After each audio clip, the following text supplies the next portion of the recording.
মল্লিকা দেবী সকালে ঘুমাচ্ছিলেন। এমন সময় হঠাৎ তার কানে মিষ্টি গানের সুর ভেসে আসে। তিনি চোখ খুলে বলেন, আরে বাহ, এত সকাল সকাল এই মিষ্টি সুরে কে গান গাইছে? গলাটা তো বাড়ির উঠান থেকে আসছে মনে হচ্ছে। ওখানেই কেউ হয়তো গান গাইছে। তবে মানতে হবে, গানের গলা খুব মিষ্টি। এরকম মিষ্টি গানের গলা হলে 1-2 ঘন্টা গান শুনেই কেটে যাবে। এরপর তিনি ধীরে ধীরে বিছানা ছেড়ে উঠে দাঁড়ান এবং বাইরে বেরিয়ে এসে দেখেন তার 36 জন বৌমা উঠান জুড়ে দাঁড়িয়ে আছে এবং তুলসী তলায় পুজো দিচ্ছে। আরে, এ তো আমার 36 জন বৌমা। এদের গানের গলা এত মিষ্টি, তা তো আমি আগে জানতাম না। আমি স্বপ্নেও কল্পনা করতে পারতাম না যে আমার বৌমারা এত ভালো হবে, এদের মধ্যে এত গুণ থাকবে। আমার বাড়ির উঠোনে পুজো হবে, ভগবানের নামে কীর্তন হবে। আহা, এ তো দারুণ আনন্দের ব্যাপার। সত্যি আমার কপাল খুবই ভালো যে আমি এত ভালো ভালো 36 গুণে 36টা বৌমা পেয়েছি। এমন সময় তার 2 বড় বৌমা তাকে বলে, মা, আপনি ওখানে দাঁড়িয়ে দাঁড়িয়ে কি দেখছেন? আমরা অনেক সকালে উঠে পড়েছি আর আপনার ঘুমে ডিস্টার্ব হবে সেজন্য আপনাকে তুলিনি। পুজো হয়ে গেছে, আপনি স্নান করে নিন, আমরা আপনার জন্য খাবার তৈরি করে দিচ্ছি। মা, আমি বাথরুমে গরম জল দিয়ে এসেছি, আপনি শুধু গিয়ে স্নানটা করে নিন আর ছাড়া কাপড় ওখানেই রেখে দেবেন, আমি কেচে ছাদে মেলে দেব। আর হ্যাঁ, আপনার আয়রন করা কাপড় বিছানার সাইডে রাখা আছে, আপনি ওগুলো পরে নেবেন, কেমন? বৌমাদের কথা শুনে মল্লিকা দেবী আনন্দিত মনে বাথরুমে গিয়ে হালকা গরম জলে বেশ আরাম করে স্নান করেন। এরপর বাথরুম থেকে বেরিয়ে পরিষ্কার কাপড় পরে খাবার টেবিলে আসেন এবং দেখেন তার 36 জন বৌমার মধ্যে কিছু জন ঘর পরিষ্কার করছে এবং কিছু জন রান্না করছে, কিছু জন বাথরুম পরিষ্কার করছে, কেউ বা জল ভরছে, আবার কেউ কাপড় পরিষ্কার করছে, কেউ থালা বাসন। এভাবেই সবাই সমস্ত কাজে ব্যস্ত। কিছু জন আবার তার সামনে দাঁড়িয়ে দাঁড়িয়ে তার হুকুমের অপেক্ষা করছে। এই দেখুন মা, আমরা আপনার জন্য 36 ধরনের আইটেম করেছি, আপনার যেটা যেটা ভালো লাগে আপনি খান। আপনাকে এরপর না একটু মার্কেটে যেতে হবে। আমাদের ইচ্ছে আজ আপনি একটা নতুন কাপড় কিনবেন। কবে থেকে সেই একই কাপড় পরে আপনি দিন কাটাচ্ছেন? মা, তাড়াতাড়ি এগুলো খেয়ে নিন, আমি তারপর আপনাকে ফল কেটে দেব। আর জ্যোতি, নীলা ওরা দুজনে আপনাকে মার্কেটে নিয়ে যাবে। তোমরা আমার জন্য এত কিছু রান্না করেছো, আবার আমার এত খেয়াল রাখছো, আমার এটা তো দেখেই বেশ ভালো লাগছে। আজকে আমি আর মার্কেটে যাব না, তোমরা নিজেরা গিয়ে নিজেদের পছন্দ মতো আমার জন্য কিছু কিনে আনো। আজ না কোমরে একটু ব্যথা করছে, তাই আর বেরোতে ভালো লাগছে না। সে কি মা, আপনার কোমরে ব্যথা আর আপনি আমাদেরকে আগে বলেননি? আচ্ছা ঠিক আছে, আপনি তাড়াতাড়ি খেয়ে নিন, আমি এক্ষুনি তেল মালিশ করে দিচ্ছি, দেখবেন 2 মিনিটের মধ্যেই আপনার কোমরের ব্যথা ভ্যানিশ হয়ে যাবে। মল্লিকা দেবী তার বৌমাদের হাতের বানানো সুস্বাদু খাবার খায় এবং এরপর আরাম করে গিয়ে সোফাতে বসে পড়ে। এরই মাঝে তার বৌমারা তেল গরম করে নিয়ে গিয়ে শাশুড়ির কোমর, হাত পা সব মালিশ করে দেয় এবং আরামে তার চোখ বুজে আসে। তিনি ঘুমিয়ে পড়েন। খানিকক্ষণ পর দরজায় ভীষণ জোরে কলিং বেল বাজার শব্দ হয়, যার ফলে তার ঘুম ছেড়ে যায়। তিনি সোফা থেকে ধপ করে মেঝেতে পড়ে যান এবং তার কোমরে চোট লাগে ও তিনি ব্যথায় চিৎকার করে ওঠেন। ওরে বাবা রে মা, মরে গেলুম রে, কোমরটা আবার ভেঙে গেল। ঠিক তখনই ঘরের ভেতর থেকে তার স্বামী রতনবাবু ও ছেলে প্রভাস বেরিয়ে আসে। আরে বাবা, কি যে করো না, তোমায় কে এখানে সোফায় শুতে বলেছে? এত বড় শরীর নিয়ে এই ছোট সোফায় ঘুমাতে গেলে তো পড়ে যাবি, তখন তো মানে কোমরটা ভেঙেই বসে থাকবে। বুড়ো বয়সে কোমরের হাড় ভাঙলে কিন্তু জুড়বে না বলছি। রতনবাবু দরজা খুলে দেখেন সেখানে ঘটক মশাই দাঁড়িয়ে আছেন। এই নাও, ঘটক মশাই এসেছে। তাকে দেখে রতনবাবু একগাল হেসে ঘরের ভেতরে নিয়ে আসেন। ঘটক মশাই, এইবারে আপনি তাড়াতাড়ি 26টা গুণের বৌমা খুঁজে আনুন, কারণ আমার বউ স্বপ্ন দেখে দেখে কোমরটা ভেঙেই ফেলবে। আবার বৌমা না হলেও হসপিটালে যেতে হবে কিন্তু। মানে আপনি কি বলতে চাইছেন আমি ঠিক বুঝতে পারছি না। ঘটক মশাই, আপনি ওদের কথা ছাড়ুন, আমার কথা শুনুন। আমি কবে থেকে আপনাকে বলে আসছি আমার ছেলের জন্য একটা ভালো বৌমা দেখে দিন। এমন বৌমা যার মধ্যে 36টা গুণ থাকবে। রান্না বান্না, সেলাই, ঘরদোর পরিষ্কার করা, স্বামী শ্বশুর শাশুড়ির সেবা করা, সমস্ত কাজে যেন একেবারে এক্সপার্ট হয়। মিষ্টি কথা বলতে পারবে, গান গাইতে পারবে, নাচতে পারবে, এমনকি সর্বগুণ সম্পূর্ণ হতে হবে। এরকম মেয়ে আমার একটা দরকার কিন্তু। ওরে বাবা, আপনি কিভাবে লিস্ট ধরিয়ে দিয়েছেন যেটা মনে হচ্ছে মার্কেট থেকে অর্ডার দিয়ে বৌমা আনতে হবে। এরকম তো গুণের মেয়ে আজকাল পাওয়াও যায় না। দিনকাল যে পড়েছে, 4টে গুণ পেলেও মানুষ অস্থির হয়ে পড়ে। আরে আপনি কিনা 26টা গুণ খুঁজছেন। দেখুন ঘটক মশাই, আপনি যদি আমাকে এরকম মেয়ে খুঁজে দেন তাহলে আমি আপনার পকেট ভরিয়ে দেব একেবারে। টাকা পয়সা নিয়ে আপনাকে একদম চিন্তা করতে হবে না। টাকা পয়সার কথা শুনে ঘটক মশাইয়ের চোখ জলজল করে ওঠে এবং তিনি ব্যাগ থেকে সুনিতা নামে একটি মেয়ের ফটো বার করে মল্লিকা দেবীর সামনে ধরিয়ে বলেন, এই দেখুন দিদি, এই মেয়েটা হচ্ছে শহরের গুণবান মেয়ে। এই গুণটাই নেই এর মধ্যে। 26টা গুণ কেন, এর মধ্যে 46টা গুণ পেয়ে যাবেন। আর আমি কুন্ডুরিজিকে বলেও দিতে পারি, এই মেয়ের সঙ্গে আপনার ছেলের বিয়ে রাজযোগ আছে। যত তাড়াতাড়ি বিয়ে হয় তাই মঙ্গল। ঘটক মশাই নিজের প্রণামী পাওয়ার জন্য তাড়াহুড়ো করে বিয়ের জন্য আগ্রহ করছিল, কিন্তু মল্লিকা দেবী বৌমার এত গুণাগুণ শুনে আর ধৈর্য ধরতে পারে না। তিনি দুদিন পরেই সুনিতাকে দেখতে তার বাড়িতে যান এবং তাকে দেখে পছন্দ করে সপ্তাহখানেকের মধ্যেই ছেলের সঙ্গে সুনিতার বিয়ে দেন। এদিকে সারা পাড়াময় তিনি তার বৌমার 36টি গুণের গুণগান করে বেড়াচ্ছিলেন। তাই সবাই নতুন বউকে দেখতে দরজার কাছে ভিড় করে দাঁড়ান। বৌমা ভিড় দেখে মাথার ঘোমটা তুলে দিয়ে বলে, ওরে বাপরে, এখানে তো মেলা বসেছে। এক্সকিউজ মি, আপনারা আমাকে একটু রাস্তা দেবেন? আসলে আমার না ভীষণ গরম লাগছে, আমি একটু ভেতরে গিয়ে আরাম করতে চাইছি। এ কি গো দিদি, তোমার বৌমা তো গৃহপ্রবেশের আগেই সবাইকে নিজের মুখ দেখিয়ে ফেললো। এই তোমার 36 গুণের বৌমা। আচ্ছা আন্টি, আপনার হাইট এত শর্ট কেন? আপনি কি ছোটবেলায় কমপ্লেন খাননি? আচ্ছা ঠিক আছে, কোনো ব্যাপার না। এখন না আপনি বাড়িতে গিয়ে উঁচু জায়গা থেকে একটু ঝুলে পড়ুন, দেখবেন খুব তাড়াতাড়ি লম্বা হয়ে যাবেন। ও বাবা গো, এই মেয়ে তো দেখছি খুব মুখে মুখে কথা বলে।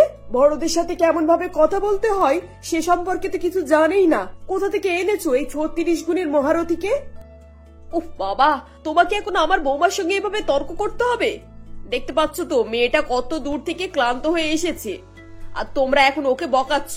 এই যাও যাও তো, এখন তোমরা এখান থেকে যাও। ও এখন ঘরের ভেতরে আসবে আর রেস্ট নেবে। এভাবে মল্লিকা দেবী কোনোভাবে তার বৌমাকে ঘরের ভেতরে নিয়ে আসেন এবং তাকে বলেন, এইসব কি বৌমা, বাইরের লোকজনের সামনে তুমি তো আমাদের মান সম্মান সব ডুবিয়ে দিলে। ওভাবে মানুষকে অপমান করতে হয় নাকি? এতজন সবাই মিলে দাঁড়িয়ে তোমাকে দেখলো, তোমার কথাবার্তা শুনলো, এবার তো সারা পাড়ামাই এইসব নিয়ে আলোচনা হবে বলো। আচ্ছা তাহলে তো খুব ইন্টারেস্টিং ব্যাপার মা। পাড়ার লোকজন সমস্ত কাজকর্ম ছেড়ে দিয়ে আমাকে নিয়ে আলোচনা করবে। আমার তো নিজেকে একটু সেলিব্রিটি মনে হচ্ছে। বৌমা তুমি গিয়ে আরাম করো, কাল সকাল সকাল তোমার অনেক কাজ আছে, এখন রেস্ট নিয়ে নাও। সুনিতা তার ঘরে রেস্ট নিতে চলে যায়। পরের দিন সকালবেলা সুনিতা ঘুম থেকে উঠতে একটু দেরি করে এবং প্রায় 9টার সময় শর্ট ড্রেস পরে নিচে নেমে এসে বলে, গুড মর্নিং মা। আচ্ছা বলুন, ব্রেকফাস্টে কি রান্না করেছেন? তাড়াতাড়ি দিয়ে দিন, আমার তো খুব খিদে পেয়েছে। সে কি বৌমা, আমি কি রান্না করব? তোমার আজ প্রথম রান্নার অনুষ্ঠান, তুমি আমাদের সবাইকে রান্না করে খাওয়াবে। ও মাই গড, আপনি এত হাইপার হচ্ছেন কেন? একটু ঠান্ডা হন, কাম ডাউন। আর শুনুন, রান্না বান্নার কোনো কাজ আমি পারি না, তাই ওসব করতে আমি পারবো না। তুমি রান্না বান্না করতে পারো না, কিন্তু ঘটক তো বলেছিল তুমি সমস্ত কিছুই নাকি পারো। আচ্ছা আচ্ছা ঠিক আছে, অন্তত চাটা তো করে দাও। তুমি চা করতে পারো তো নাকি সেটাও পারো না? আপাতত কোনোদিনও করিনি, কিন্তু আপনি যখন এত করে বলছেন তখন ট্রাই করে দেখতে পারি। আচ্ছা বলুন, চায়ে কি কি দিতে হবে? এ কি সমস্যায় পড়া গেল রে বাবা, এত বড় মেয়ে একটু চা করতেও পারে না। আমাকে শেষে দেখছি একে চা করা শেখাতে হবে তো। আচ্ছা আচ্ছা ঠিক আছে, এই পাত্রে খানিকটা জল দাও, তারপর চা পাতা দিয়ে আর চিনি দিয়ে ফোটাও। আচ্ছা মা, কতটা চা পাতা দেবো? ওই 1 প্যাকেট না 2 প্যাকেট? ওরে বাবা, এ তো দেখছি সত্যি সত্যি একদিন এই মেয়ে আমাকে ভিকিরি করে দেবে। শোনো বৌমা, 1 প্যাকেট চা পাতা আমাদের 1 সপ্তাহ চলে যায়। শোনো, এতে 2 চামচ চিনি দাও আর 2 চামচ চা দাও। এই নিন, চা হয়ে গেছে, এবার খেয়ে দেখুন তো কেমন হয়েছে। ইস, ছি ছি ছি ছি ছি ছি, তুমি চিনির বদলে চায়ে নুন দিয়ে দিয়েছো বৌমা। তোমার দ্বারাই দেখছি কিচ্ছুটা হবে না। যাও, তুমি কি ভালো করে ঘরটা ঝাড় দাও। সুনিতা সেখান থেকে গিয়ে ঝাঁটা নিয়ে ঘরে ঝাঁটা দিতে শুরু করে। হ্যাঁ গো বৌমা, তুমি ঘরে ঝাঁটা দিচ্ছ নাকি ক্রিকেট খেলছো? তুমি তো দেখছি ভালো করে ঝাঁটাটা ধরতেই পারো না। এদিকে নিয়ে এসো, আমি দেখে দিচ্ছি কিভাবে ঝাঁটা ধরতে হয়। খানিকক্ষণ পর মল্লিকা দেবী সুনিতাকে আটা মাখতে দেন এবং 10 মিনিট পর ফিরে এসে বলেন, এ কি সর্বনাশ, তুমি একেবারে এত জল দিয়ে আটা মাখছো? ইস, আটা তো পুরো ক্ষীর হয়ে গেছে। এভাবে আটা মাখে না বৌমা, অল্প অল্প করে জল দিতে হয় আর ভালো করে সুন্দর করে হাতে চাপ দিয়ে দিয়ে আটা মাখতে হয়। এভাবেই মল্লিকা দেবী একটু একটু করে তার বৌমাকে বাড়ির সমস্ত কাজকর্ম শেখাতে থাকেন। কখনো রান্না করা, কখনো ঘর পরিষ্কার করা, কখনো কাপড় ইস্ত্রি করা, আবার কখনো বাজার করা। দেখতে দেখতে প্রায় 2 মাস কেটে যায় এবং একদিন মল্লিকা দেবী ঘুম থেকে উঠে বসেন। ঠিক তখনই তিনি মিষ্টি সুরে গান নিয়ে শব্দ শুনতে পান। এ কি, আমি কি আজকে আবার স্বপ্ন দেখছি নাকি এটা সত্যি সত্যি? একবার নিজের গায়ে চিমটি কেটে দেখি তো। উফ, না তো। নিজের গায়ে চিমটি কেটে দেখেন যে এটি স্বপ্ন নয়, বাস্তব। এবং তিনি উঠে উঠানে গিয়ে দেখেন সেখানে তার বৌমা তুলসী তলায় জল দিয়ে ঘুরে ঘুরে গান গাইছে। বৌমা, তুমি এত সকাল সকাল উঠে এখানে পুজো দিচ্ছ? সত্যি তোমাকে দেখে আমার যে কি ভালো লাগছে, আমি কি বলবো তোমাকে। যেন মনে হচ্ছে আজ আমার স্বপ্ন সত্যি সত্যি পূরণ হয়ে গেছে। মা, আপনি গিয়ে স্নান করে নিন, আমি জল কাপড় সব রেডি করে রেখেছি। তারপর আপনি খাবার টেবিলে আসুন, আমি খাবার তৈরি করে দিচ্ছি। সবকিছু হয়ে যাবার পর মল্লিকা দেবী খাবার টেবিলে এসে দেখেন সুনিতা তার জন্য 36 ধরনের খাবার তৈরি করে রেখেছে, যা দেখে তিনি আনন্দিত গলায় বলেন, বৌমা, তুমি এত সবকিছু নিজের হাতে তৈরি করেছো? আমার তো বিশ্বাসই হচ্ছে না। হ্যাঁ মা, আমি নিজে করেছি। আপনি টানা 2 মাস ধরে আমার পেছনে যেভাবে পরিশ্রম করেছেন আর আমাকে সমস্ত কাজকর্ম, রান্নাবান্না সমস্ত কিছু শিখিয়েছেন, তাতে করে আমি আপনার কাছে ঋণী। একজন মায়ের মতো আপনি আমাকে গাইড করেছেন। আজকের পর থেকে আর আপনাকে কিচ্ছু করতে হবে না। আপনি শুধু আরাম করবেন আর হুকুম করবেন, আমি আপনার সেবা করব। সুনিতার কথা শুনে মল্লিকা দেবীর চোখে জল চলে আসে এবং তিনি তার বৌমাকে আশীর্বাদ করেন। এরপর থেকে তারা সবাই মিলে সুখে শান্তিতে বসবাস করতে থাকে। দিয়া এবং প্রিয়া ছিল অশোকবাবুর প্রথম পক্ষের স্ত্রী নবনী দেবীর মেয়ে। তারা খুব শান্ত মেজাজের মেয়ে ছিল। তাদের মা নবনী দেবী মারা যাওয়ার পর অশোকবাবু মোহিনী দেবী নামক এক মহিলার সঙ্গে আবার বিয়ে করেন। মোহিনী দেবী দিয়া ও প্রিয়াকে খুব একটা পছন্দ করত না ও তাদেরকে দিয়ে সবসময় বাড়ির কাজ করাতো। এমনই একদিন সকালবেলা দিয়া এবং প্রিয়া ঘুমাচ্ছিল। সেই সময় মোহিনী দেবী তাদেরকে ডেকে বলেন, কি ব্যাপার মহারানীরা, তোমরা এখনো ঘুমাচ্ছ? এবার একটু ওঠো, আমাকে তোমাদের সেবা করার সুযোগ দাও। মোহিনী দেবীর কথা শুনে দিয়া এবং প্রিয়া ধড়মড় করে বিছানা থেকে উঠে বসে এবং দিয়া বলে, মা, সকাল হয়ে গেছে। আসলে কালকে রাতে ভালো ঘুম হয়নি তো, তাই এত বেলা হয়ে গিয়েছে, বুঝতে পারিনি। তা বুঝবে কি করে সোনা আমার? তোদের মা তো এখানে 10টা চাকর রেখে গেছে, তারাই তো উঠে সমস্ত কাজ কাম করে দেবে। তাই তো তোরা বেলা অবধি ঘুমাচ্ছিস। এবার ঘুম ছেড়েছে তো উঠে আয়, বাড়ির সমস্ত বাসি কাজ পড়ে রয়েছে, ঘর ঝাঁটা দেওয়া, বাসন মাজা কে করবে শুনি? মোহিনী দেবীর কথা শুনে তারা ভয়ে ভয়ে বিছানা ছেড়ে উঠে পড়ে এবং বাড়ির সমস্ত কাজ কাম করতে থাকে। এভাবেই কিছুদিন কেটে যায় এবং প্রিয়ার স্কুল ছাড়িয়ে দেয়। এদিকে তার নিজের 3টি মেয়ে হয়। সুমনা, রাধা ও রূপা খুবই আদরে মানুষ হতে থাকে। তাদের সৎ দিদি দিয়া ও প্রিয়া তাদেরকে সবসময় সেবা যত্ন করত। এমনই একদিন সুমনা তার বাবাকে বলে, বাবা, সামনে পুজো আসছে, আমরা নতুন ডিজাইনের জুতো আর জামা কিনতে চাই। সে তো অবশ্যই, আমরা যে দোকান থেকে জামা জুতো কিনি এখান থেকেই কিনে নেব। না বাবা, ওই পুরানো মডেলের জামা আর আমরা পরবো না। আমরা ঠিক করেছি নতুন ডিজাইনের ব্র্যান্ডের জামা পরবো। সেগুলো এখানে পাওয়া যায় না, তার জন্য আমাদেরকে শহরে যেতে হবে। কিন্তু মা, সে তো অনেক টাকার ব্যাপার। শহরে জামা জুতো কিনতে গেলে অনেক টাকা লাগবে। এখন আমি তোদেরকে এত টাকা দেবো কি করে বল? আমরা কিছু জানি না, তুমি যেখান থেকে পারো আমাদেরকে টাকা দাও। 20,000 টাকা লাগবে আমাদের, ওতেই হয়ে যাবে। সে কি 20,000 টাকাটা কম? এটা তো আমার 1 মাসের মাইনে। এই পুজোতে এমনিতেই অনেক টাকা খরচ, তার উপরে এত টাকা দিয়ে কি করে বলবো? অশোকবাবু এভাবে বললে সুমনা ও তার বোনেরা খুবই রেগে যায়। তারা বারবার আবদার করতে থাকে যে তাদেরকে টাকা দিতে হবে। এই কথা শুনে মোহিনী দেবী বলেন, আরে মেয়েরা এত করে আবদার করছে যখন, তখন দিয়েই দাও না টাকাটা। দেখতেই তো পাচ্ছ, আর কদিন পরে সব বিয়ে হয়ে চলে যাবে শ্বশুর বাড়িতে, তখন কি আর তোমার কাছে এসে আবদার করবে? মোহিনী দেবীর কথা শুনে শেষ পর্যন্ত অশোকবাবু তাদেরকে 20,000 টাকা দিয়ে দেয় এবং বলেন, এই নে, এতে 20,000 টাকা আছে। 5 বোনে একসঙ্গে গিয়ে ভালো জুতো জামা পছন্দ করে কিনে নিস। অশোকবাবুর কথা শুনে সুমনা বলে, কি তোমার মাথা খারাপ নাকি বাবা? শহরে আমরা 3 বোন যাব, প্রিয়াকে আমরা সঙ্গে নেব না, এ টাকা আমাদের, এতে আমরা অন্য কাউকে আর ভাগ বসাতে দেব না। এই বলে তারা 3 বোন দিয়া ও প্রিয়াকে ছেড়ে নিজেরাই শহরে চলে যায়। এদিকে দিয়া এবং প্রিয়াকে অশোকবাবুর দোকান থেকে সস্তা জামা কিনে এনে দেয় এবং বলে, দিয়া পিয়া তোরা কোথায়? শিগগিরই শোন, দেখ আমি তোদের জন্য কি এনেছি। অশোকবাবুর কথা শুনে তার 2 মেয়ে ঘর থেকে বেরিয়ে আসে এবং জামার প্যাকেটটি নিয়ে কিছু না বলেই তারা ঘরের ভিতরে চলে যায়। ঘরে গিয়ে প্যাকেট খুলে তারা জামা দেখে, সেখানে সাধারণ 2টো জামা ছিল। যা দেখে প্রিয়া বলে, দিদি, আমাদের বোনেরা কলকাতায় গেছে, কত ভালো ভালো দামি ব্র্যান্ডের জামা কিনবে, আর বাবা আমাদের জন্য পাড়ার দোকান থেকে এই সস্তা জামা কিনে দিয়েছে। এগুলো রঙও ভালো নয় আর কাপড়ও ভালো নয়। বল কি করব বল বোন, আমাদের যদি মা বেঁচে থাকতেন তাহলে আমরাও ভালো ভালো জামা কাপড় পরতাম। বাবা আছেন তাই এটুকু পাচ্ছি, না হলে তো সেটাও পেতাম না। এভাবেই দিয়া প্রিয়াকে সান্ত্বনা দেয়।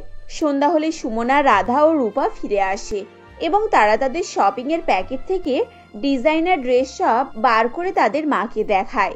এমন সময় প্রিয়া সেখানে এগিয়ে আসে এবং বলে, আরে দেখি দেখি এই লাল ড্রেসটা, এটা তো দারুণ সুন্দর দেখতে লাগছে। এই বলে প্রিয়া সেই ড্রেসটাই হাত দেয়। তখন সুমনা তার হাত থেকে ড্রেসটা কেড়ে নেয় এবং বলে, এই খবরদার, আমার ড্রেসে হাত দিবি না, তোর নোংরা হাত দিয়ে আমার ড্রেসটাকে একদম ছুবি না, যা এখান থেকে। এই তো সকালবেলা তোদের বাবা তোদের জন্য নতুন কাপড় এনে দিল, তাতে কি তোদের মন ভরেনি যে আমার মেয়েদের ড্রেসের উপরে নজর ফেললি? যা গিয়ে রান্না বান্না কর, দূর হতো দেখি এখান থেকে। এইভাবে মোহিনী দেবী এবং সুমনা প্রিয়াকে সেখান থেকে তাড়িয়ে দেয়। প্রিয়া কাঁদতে কাঁদতে রান্নাঘরে চলে যায়। এভাবেই দিন কাটতে থাকে। কয়েক বছর পর মোহিনী দেবী এক ধনী পরিবারের 3 ছেলে মহেশ, সুরেন ও নরেনের সঙ্গে তাদের 3 মেয়ের বিয়ে দেন। বিয়ের পর নতুন বাড়িতে গিয়ে সুমনা ও তার বোনেরা অবাক হয়ে যায়। সুমনা মোহনাকে জিজ্ঞাসা করে, আরে বাপরে, এটা কি? এ তো পুরো রাজপ্রাসাদ, এত সুন্দর বাড়ি তো আমি আগে কখনোই দেখিনি। এটা আমাদের 3 ভাইয়ের বাড়ি, আমাদের স্যারের ফ্যাক্টরি আছে, সেখান থেকে আমাদের ভালো ইনকাম হয়ে যায়। আর তাছাড়া তোমাদের এই বাড়িতে থাকতে কোনো রকম অসুবিধা হবে না। তোমাদের যা লাগবে আমাদেরকে বলে দিও, আমরা ঠিক সময়ে এনে দেবো। আরে বাপরে, এটা তো পুরো রাজপ্রাসাদ, এত সুন্দর বাড়ি আমি তো আগে কখনোই দেখিনি। এভাবেই তাদের 3 বোনের ভাগ্য খুলে যায়। তারা যখনই যা আবদার করত তাদের স্বামীরা তাদেরকে এনে দিত। দামি দামি ড্রেস, গহনা, কোনো কিছুরই অভাব ছিল না। বাড়িতে চাকর বাকর প্রচুর ছিল, যারা দিনরাত তাদের সেবা করত এবং মুখের সামনে খাবার এনে দিত। এভাবেই তাদের অহংকার আরো বাড়তে থাকে। এদিকে অশোকবাবুর 2 বড় মেয়ে দিয়া ও প্রিয়া গ্রামের 2 দারিদ্র ভাই অজয় ও বিজয়ের সঙ্গে বিয়ে হয়। অজয় ও বিজয় দিনমজুর ছিল। তারা খুব সাধারণভাবেই জীবনযাপন করত এবং কষ্টে শিষ্টে তাদের দিন কাটাতো। এমনই একদিন সুমনা তার 3 বোনকে নিয়ে দিয়া ও প্রিয়ার বাড়িতে আসে এবং তাদেরকে মাটির চুলায় রান্না করতে দেখে বলে, আরে দিয়া, এ তোদের কি দশা? তোরা তো এখানে আরো কালো হয়ে গেছিস। তোদের বাড়িতে কি গ্যাসও নেই? না গো, আমাদের বাড়িতে ওসব নেই, আমাদেরকে চুলোতেই রান্না করতে হয়। তোদের দশা তো খুবই খারাপ। আমাদেরকে দেখ, আমরা কোটিপতি বাড়ির বউ হয়ে উঠেছি। আমাদের স্বামীরা আমাদের সমস্ত স্বপ্ন পূরণ করে। এই দেখ, এই হারগুলো তো এক একটা 2 লাখ টাকা করে দাম, আর আমরা যে গাড়িতে এসেছি সেটা 50 লাখ টাকা দাম। সেটা আমরা দেখতেই পাচ্ছি সুমনা, বাবা মা দেখে শুনে অনেক পণ দিয়ে তোমাদের বিয়ে দিয়েছেন। তোমরা তো ভালো স্বামী পাবেই, আর আমাদের বিনা পণে বিয়ে হয়েছে, এর থেকে ভালো আমরা আর কি পাবো বলো?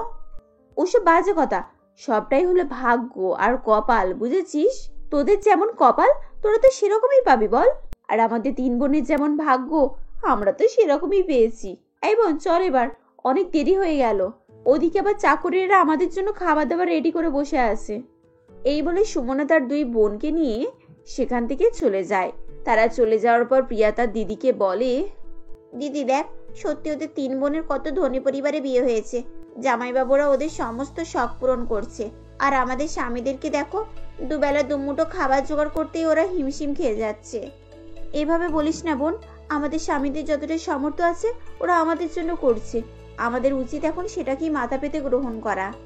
দূর দিদি, তুমি যাই বলো আর তাই বলো, সুখে তো ওরাই আছে। কেমন সুন্দর সুন্দর গয়না পরছে, কেমন দামি দামি শাড়ি, আর গাড়িটাও তো দেখলে, ওরকম গাড়ি তো চড়ার কথা আমরা স্বপ্নেও ভাবতে পারি না। ছাড় না বোন এসব কথা, এখন ওদের আসার সময় হয়ে গেল। চল খাবার দাবারগুলো রেডি করে নি। সন্ধ্যার সময় অজয় এবং বিজয় ফিরে আসে। রাতে খাওয়া দাওয়ার পর তারা যখন শুতে যায় তখন প্রিয়া বিজয়কে বলে, শুনছো, আজকে আমাদের বোনেরা এসেছিল। জামাইবাবুরা দিদিদেরকে কি শুকিয়ে না রেখেছে। দামি গাড়ি গয়না পরে আমাদেরকে দেখাতে এসেছিল। আর তোমরা কি করছো সেটা ভাবো। দুমুঠো দুবেলা খাওয়াতে পারাতেই তোমাদের দিন কেটে যাচ্ছে। তোমার জামাইবাবুরা কোটিপতি মানুষ, তাই তো তোমার বোনেদের এত সুখে রেখেছে। আমি আর দাদা হলাম দিন মজুর, আমাদের কি আর সে সামর্থ্য আছে? আমি অত শত কিছু জানি না। কালকে আমার জন্য নতুন শাড়ি আর গয়না এনে দিও, না হলে আমি বাপের বাড়ি চলে যাব, এই আমি বলে রাখলাম। এই বলে রাগ করে প্রিয়া ঘুমিয়ে পড়ে। সকাল হলেও সে বিজয়ের সঙ্গে কথা বলে না। বিজয় কাজে যেতে যেতে সেসব কথা তার দাদা অজয়কে বলে। সবকিছু শুনে অজয় বলে, ওদের বোনেরা এত সুখে আছে তার কারণ তো আমরা জানি ভাই। ওদের জামাইবাবুরা শাড়ির ব্যবসার পিছনে 2 নম্বরের ড্রাগসের ব্যবসা করে, যেটা একেবারে বেআইনি। এই ব্যবসা করেই তো ওরা কালো টাকা ইনকাম করে, আর সে টাকা দিয়ে তো এত বউদের শখ আহ্লাদ পূরণ করছে। কিন্তু এই কথা আমাদের বউদের কে বোঝাবে? দিয়া তো জেদ ধরে বসে আছে, ওর জন্য আজ শাড়ি গহনা নিয়েই যেতেই হবে। আচ্ছা আচ্ছা ঠিক আছে, সে ফেরার পথে দেখা যাবে। এখন চল। সন্ধ্যাবেলা বাড়ি ফেরার পথে অজয় ও বিজয় তাদের স্ত্রীদের জন্য 2টো শাড়ি কিনে নিয়ে আসে এবং বাড়ি ফিরে তারা দিয়া ও প্রিয়াকে সেই শাড়ি দুটো দেয়। শাড়ি দেখে প্রিয়া সেই শাড়ি রাগে ছুঁড়ে ফেলে দেয় এবং বলে, দূর, তোমরা আবার সেই 200 টাকা দামের শাড়ি কিনে এনেছো। আমি এই শাড়ি পরবো না। আমি আমার বোনেদের মতো দামি ব্র্যান্ডেড শাড়ি পরবো। তুমি তোমার বোন জামাইবাবুদের আসল সত্য কথাটা জানো না। তাহলে শোনো, ওরা সার ব্যবসার পিছনে 2 নম্বরের ড্রাগসের ব্যবসা করে, তার জন্যই তো ওদের এত ইনকাম। আর সেই টাকা দিয়েই তো ওদের বউদের দামি ব্র্যান্ডেড জিনিস কিনে দেয়। একবার যদি পুলিশ ওদের ধরে তাহলে আর রক্ষে নেই। এ কথা শুনে দিয়া প্রিয়াকে চমকে দেয় এবং দিয়া বলে, তোমরা কি সত্যি কথা বলছো? এরকম হলে তো ওদের সাংঘাতিক বিপদ হবে। না না, আমাদের কালকেই ওদের বাড়ি যেতে হবে। ওদেরকে সতর্ক করতে হবে, না হলে এই বিপদে ওরা ধ্বংস হয়ে যাবে। পরের দিন সকালে প্রিয়া ও দিয়া সুমনাদের বাড়ি যায় এবং তাদেরকে সমস্ত ঘটনা খুলে বলে। যা শুনে সুমনা বলে, এটা আবার তোদের নতুন চালাকি নাকি? আমাদের এত সুখ দেখে, এত বিলাসিতা দেখে তোদের বুঝি সহ্য হচ্ছে না, তাই তোরা হিংসা করে এসব মিথ্যে ঘটনা বানিয়ে বানিয়ে বলতে এসেছিস। বিশ্বাস করো বোন, আমরা একটাও কথা মিথ্যা বলছি না। তোমরা জামাইবাবুদেরকে সতর্ক করো, না হলে ওনারা বিপদে পড়বেন, আর তার সঙ্গে তোমরাও। চুপ কর মিথ্যাবাদীরা, সারা জীবন তোরা আমাদের সঙ্গে হিংসা করে এসেছিস, তাই আজকেও এখানে তাই করতে এসেছিস। তোদের কথা যদি শেষ হয়ে যায়, সামনে গেট খোলা রয়েছে, যা চলে যা। এভাবেই সুমনা প্রিয়া ও দিয়াকে সেখান থেকে তাড়িয়ে দেয়। প্রিয়া ও দিয়া তাদের বাড়ি ফিরে আসে। কয়েকদিন পর সুমনার বাড়িতে একটি পার্টি ছিল। সবাই সেই পার্টিতে আনন্দ করছিল। এমনই সময় হঠাৎ পুলিশ অফিসার তার টিম নিয়ে সেখানে আসে। তারা মহেন, সুরেন, নরেনকে অ্যারেস্ট করে। পুলিশ অফিসারটি বলেন, মহিন বাবু, আপনার ফ্যাক্টরিতে রেড লাগানো হয়েছে। আপনার সঙ্গে যে ড্রাগস পাওয়া গেছে তাতে বাজেয়াপ্ত করা হয়েছে। আপনার স্যারের পিছনে এই কালাবাজারি ব্যবসা করছেন। এ কি পুলিশ অফিসার এসব কি বলছে? তোমরা কি সত্যি ব্যবসা করার পেছনে এসব কালোবাজারি করে বেড়াচ্ছিলে? আমাদের ক্ষমা করে দাও সুমনা, রাধা, রূপা। আমরা তোমাদেরকে না জানিয়ে এইসব ব্যবসা চালিয়ে গিয়েছি। এখন আর আমাদের কিছু করার নেই। পুলিশ আমাদের সহজে ছাড়বে না। এরপর পুলিশ তাদেরকে ধরে নিয়ে চলে যায়। এমন সময় পার্টির সমস্ত লোকজন যে যার বাড়ি ফিরে আসে। এদিকে সুমনা, রাধা ও রূপা কাঁদতে বসে।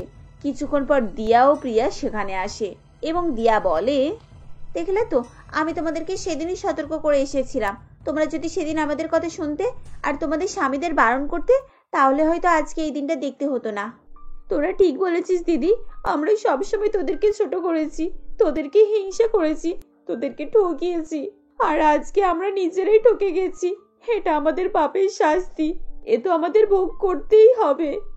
এভাবেই সুমনারা 3 বোন তাদের পাপের শাস্তি পায় এবং তারপর থেকে তারা দুঃখে কষ্টে দিন কাটাতে থাকে।